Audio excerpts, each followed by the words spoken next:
hvor vi siger velkommen til vores ekstra udsendelse i forbindelse med informationsmødet på Christiansborg vedrørende 9/11. Jeg har Michael Borg på besøg, som er ekspert inden for politisk adfærd. Hej. Vi har en reporter ude på Christiansborg, som vil prøve at få nogle kommentarer fra de forskellige politikere, men først vil vi se nogle klip fra 9/11.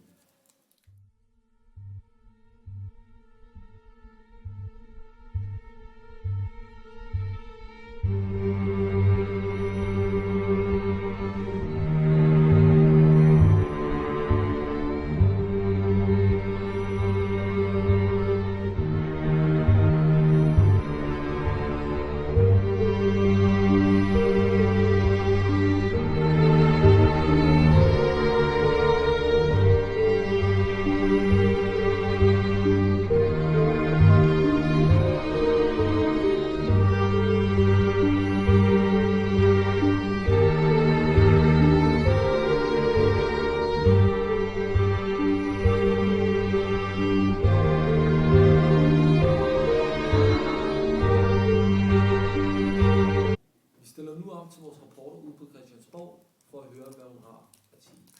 Her står vi så på Christiansborg Slot en uge efter angrebet 9/11. Der er stor informationsmøde med politikere, så jeg prøver netop at få fat på nogle af dem, så jeg kan få nogle gode kommentarer og nogle meninger om det. Der er ikke så lang tid til, at informationsmødet starter, så jeg skal bare lige høre, om du har fået nogle kommentarer. Her har vi så Holger K. Nielsen. Jeg vil bare lige høre, om du har en kommentar til angrebet 9/11. Ja, det er selvfølgelig en rigtig kedelig og sørgelig historie, men vi må videre og prøve at få nogle hjælpepakker igennem til amerikanerne. Tak. Det var så Holger K. Nielsen. Ja. Hvad siger du til det? Det var jo egentlig en meget fin kommentar, han havde. Også meget klogt sagt, og sikkert også et rigtig godt bud, men det er meget typisk, at der på nuværende tidspunkt ikke rigtig er nogen reelle løsningsforslag som sådan, eller i hvert fald finansiering, som man jo så fint siger det. Det tager typisk lidt længere tid at komme igennem det her og få arbejdet. De skal også snakke om det i deres parti, og de skal vente, og det skal måske til nogle afstemninger. Og det kan godt tage lang tid med det system, vi har her i Danmark. Ikke sagt, at det er et dårligt system, hvor her bevares. Det er rigtig fint. Men det er meget typisk, at det tager lidt længere tid. Så jeg synes, han klarer den godt. Så går vi tilbage til Christiansborg og ser, hvad de har. Her har vi endnu en politiker, Bent Bendtsen. Han er her. Ja, hej. Bent Bendtsen. Jeg vil lige høre, om du lige kom på ferie. Hvordan var oplevelsen af 9/11? Selvfølgelig. Altså, fly var aflyst fra dag i USA. Har du nogle kommentarer? Ja, selvfølgelig er det lidt fedt, der er sket i Amerika. Og hvis det kan ske, ja, okay. Tak skal du have. Yes, og det var så Bent Bendtsen. Hvad siger du til det? Ja, hvad siger jeg til det? Det er sørme et godt spørgsmål. Det er jo ikke lige mit område, det der med flysikkerhed. Jeg holder mig bare herhjemme og holder mig til mine bøger og politik og tv. Det ved jeg sørme ikke. Det var et meget interessant klip. Jeg tror, jeg tror ikke bare, vi skal tilbage til Borgen og se, om der er noget mere interessant. Vi skal gøre det. Tilbage til vores reporter. Hej Helle. Jeg har lige et spørgsmål. Hvad vil du gøre for amerikanerne i denne situation? Altså, de har min dyreste med. Har du andre kommentarer til mig?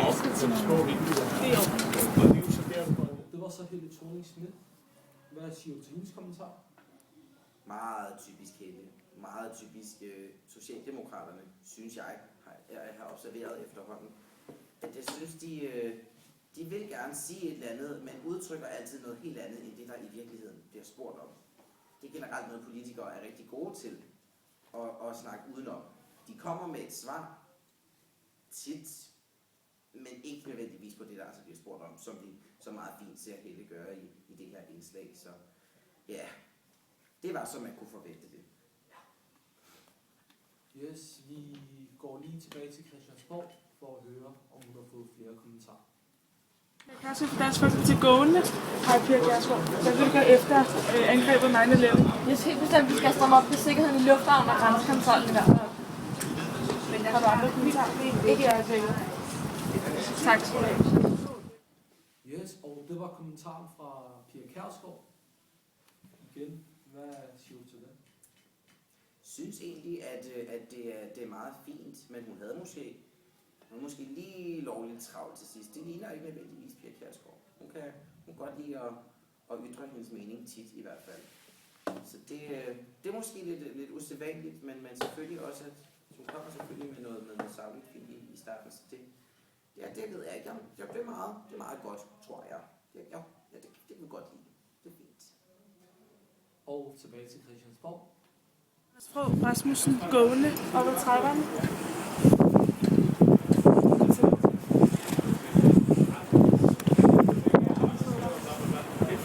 Jeg kom til News.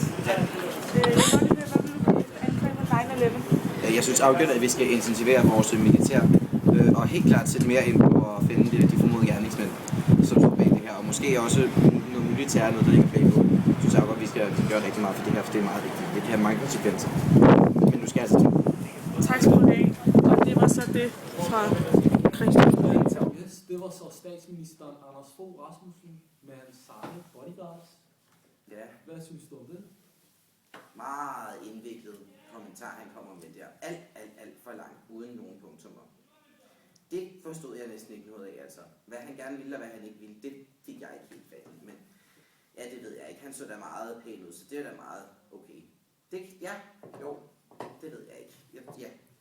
Jeg tror, de skal til at starte nu, så jeg tror bare, vi skal runde af fra nu. Tror du ikke, det er bedst? Jo, det er rigtigt. Det gør vi. Godt. Vi siger tak. Det var hyggeligt. Meget hyggeligt.